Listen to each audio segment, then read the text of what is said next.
Olá pessoal, sejam bem-vindos a mais uma aula das disciplinas de tópicos especiais em linguagem de programação e programação orientada a objetos. Hoje nós vamos encerrar o conteúdo de estruturas de dados e vamos falar de duas novas estruturas que são os dicionários e os conjuntos implementados na linguagem Python. Bom, o que é um dicionário? Nós temos a ideia de que um dicionário ele tem uma entrada, que seria uma chave, e um valor para ele. É como se fosse um dicionário mesmo da língua portuguesa. Só que lá nós temos a palavra que a gente quer obter o significado e a esta palavra nós temos outras palavras que possuem o mesmo significado, né, que são sinônimos. Aqui no caso do Python nós podemos fazer essa relação. Então o dicionário é uma estrutura de dados em que eu insiro elementos nessa estrutura e esses elementos são mapeados por meio de índices. E como que eu faço para criar um dicionário em Python? É só abrir e fechar a chave. Deixando aqui em branco, eu estou criando um dicionário vazio. Ou eu posso já criar um dicionário preenchido, atribuindo manualmente os valores. E segue essa estrutura aqui. Eu tenho primeiro para cada entrada do meu dicionário, eu tenho a chave, entre aspas, sinalizo que logo em seguida vem o valor, coloco 2 pontos e o valor dessa chave. A vírgula sinaliza que eu estou abrindo uma nova entrada no meu dicionário, então to com o valor 2, tree com o valor 3. É importante salientar que as chaves elas precisam ser imutáveis. Eu não posso, por exemplo, criar um dicionário com uma lista como índice. Porque a lista é um objeto mutável. Então isso aqui vai dar um erro de tipo.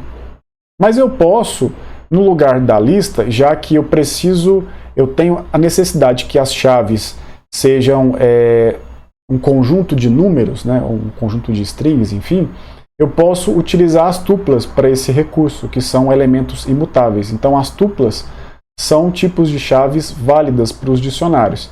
Agora, as listas eu posso colocar como valor. Aqui, como valor, não tem restrição nenhuma, são só as chaves.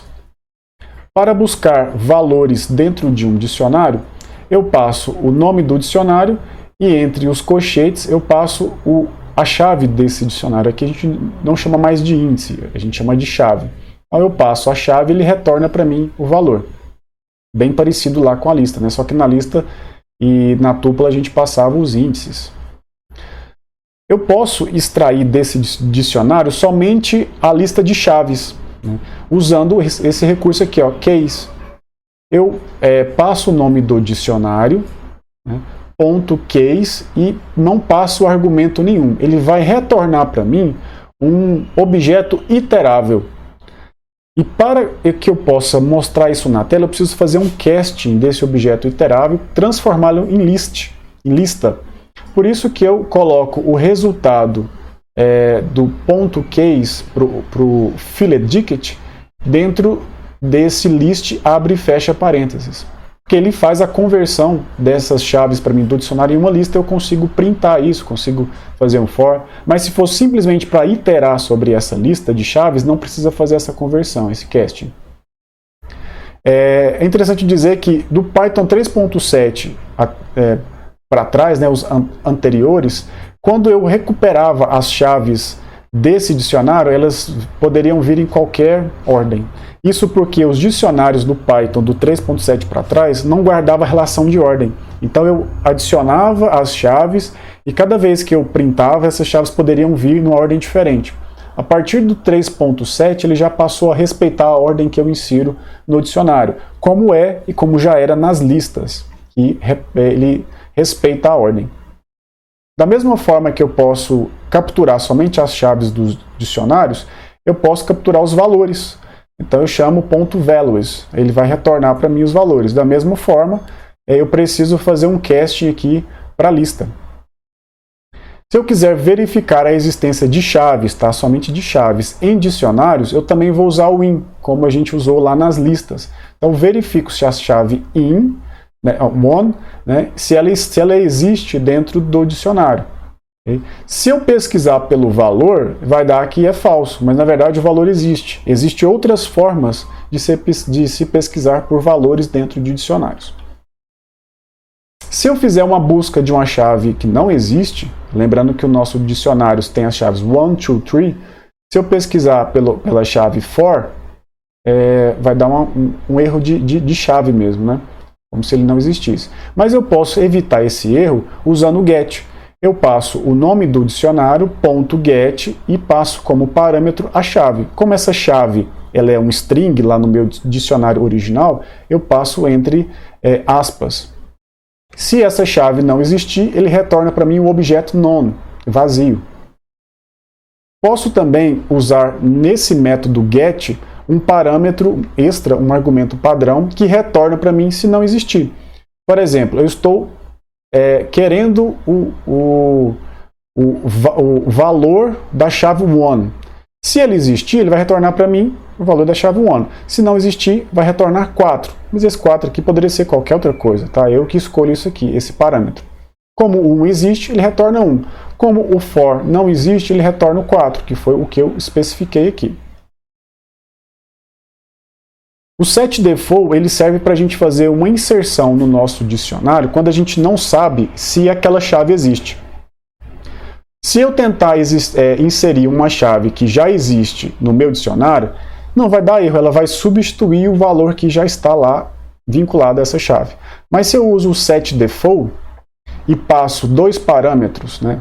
Nome do dicionário, .setDefault, e passo o parâmetro chave e depois o valor, ele vai verificar. Existe essa chave 5 no dicionário? Não. Então insira. Ele vai inserir a chave 5 né, e com o valor 5.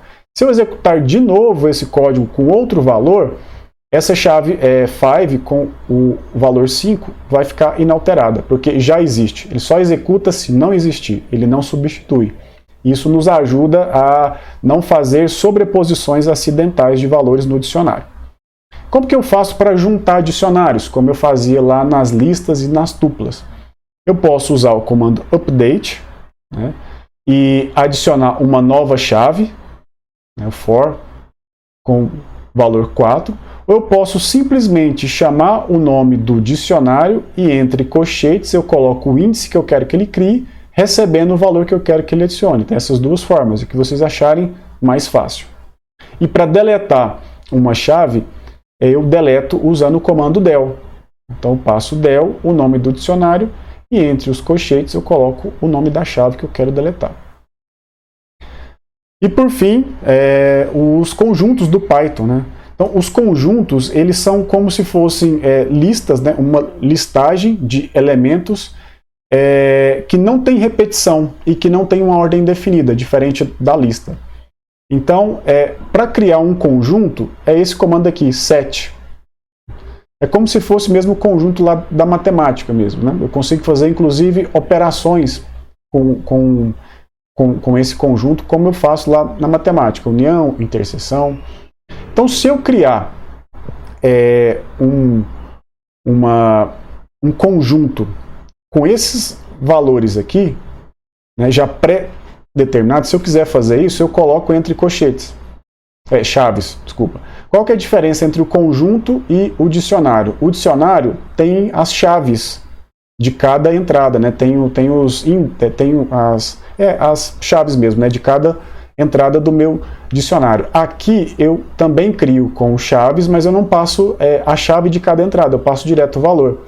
Então, quando eu crio esse conjunto aqui, com esses números repetidos, ele automaticamente, como ele tem essa característica de não permitir elementos repetidos, ele automaticamente apaga os números repetidos. Então, no final vai ficar 1, 2, 3 e 4.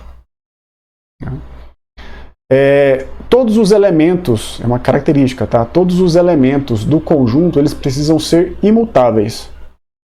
Então eu não consigo criar um conjunto colocando uma lista lá no meio. Consigo criar um conjunto de tuplas, por exemplo, né? Tuplas, números, strings. A string também não, porque ela é mutável. Mas tuplas e números eu consigo criar aqui esse conjunto.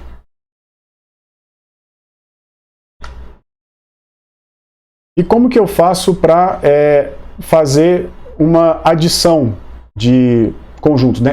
Adicionar um novo elemento. Então eu fiz uma cópia aqui, como ele é um elemento, uma estrutura que permite eu adicionar novos elementos, eu posso usar somente o comando add. Então é o nome do conjunto, .add, e o novo valor que eu quero adicionar. Então aquela lista que a gente criou, ela passou a ser, lista não, conjunto, 1, 2, 3, 4 e 5. Se eu executar o add novamente passando o 5, ele não vai dar erro, mas também não vai adicionar o 5 novamente. Por quê? Ele não permite números repetidos. E como lá na matemática, como é que eu faço para fazer operações entre esses conjuntos? Se eu quiser fazer uma operação de interseção, eu uso o operador e comercial. Então, se eu fizer a interseção entre dois dicionários, ele vai pegar, então eu pego o primeiro dicionário e comercial, o segundo dicionário. Ele vai pegar o que tem de igual, de valor, nos dois conjuntos. O que tiver em um que também tiver no outro, ele retorna para mim como interseção. Se eu quiser fazer a união, ou seja, juntar dois conjuntos, é essa barra na vertical aqui, totalmente na vertical. Então, quando ele faz a união, é como se ele estivesse concatenando dois conjuntos. Mas nesse processo, o que tem de elementos repetidos em um e no outro, ele elimina, ele só deixa uma ocorrência só. Para fazer a diferença, que é a subtração de conjuntos. Então, esse conjunto aqui, 1, 2, 3, 4, menos esse, vai ficar 1, 2, 3. O que tem no segundo conjunto que pode ser retirado do primeiro? Apenas o 2 e o 3, que são coincidentes. Então, como é esse menos esse, o final vai ser 1 e 4, porque o 5 não pode ser subtraído aqui desse conjunto. Mas eu posso fazer também a diferença simétrica, que é tanto o primeiro menos o segundo, quanto o segundo menos o primeiro. Ou seja, o que eu posso tirar de ambos, que está repetido, para poder colocar aqui. Aí ele, aliás, que não se repete, Então, o que é igual, que é o 2 e o 3 aqui, ele tira, ele faz a subtração simétrica, e o 1 e o 4 e o 5, ele cria um novo conjunto. Para a gente verificar se um conjunto da esquerda é um superconjunto do conjunto da direita. O que é isso? Se 1, 2 e 3, se ele está contido no conjunto 1 e 2. Se eu verificar isso aqui, eu vou observar que é falso. Então é o sinal aqui de maior ou igual. Então sempre esse aqui é o superconjunto, sempre o que está do lado maior da verificação é o superconjunto. Mas posso verificar, por exemplo, se o 1, 2 e 3 1, 2 se está contido em 1, 2, 3, apenas invertendo a ordem lá. Então isso aqui vai dar true.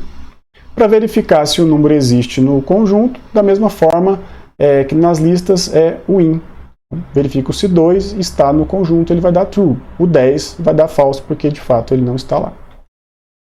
Bom, pessoal, sobre estruturas de dados no Python, era isso. Nós vamos dar continuidade na próxima aula, vendo como é que funcionam as condicionais e depois as funções. Até mais. Saiba mais sobre o Instituto Federal Goiano. Acesse ifgoiano.edu.br e nos procure também nas redes sociais. Instituto Federal Goiano. A educação te transforma, você transforma o mundo.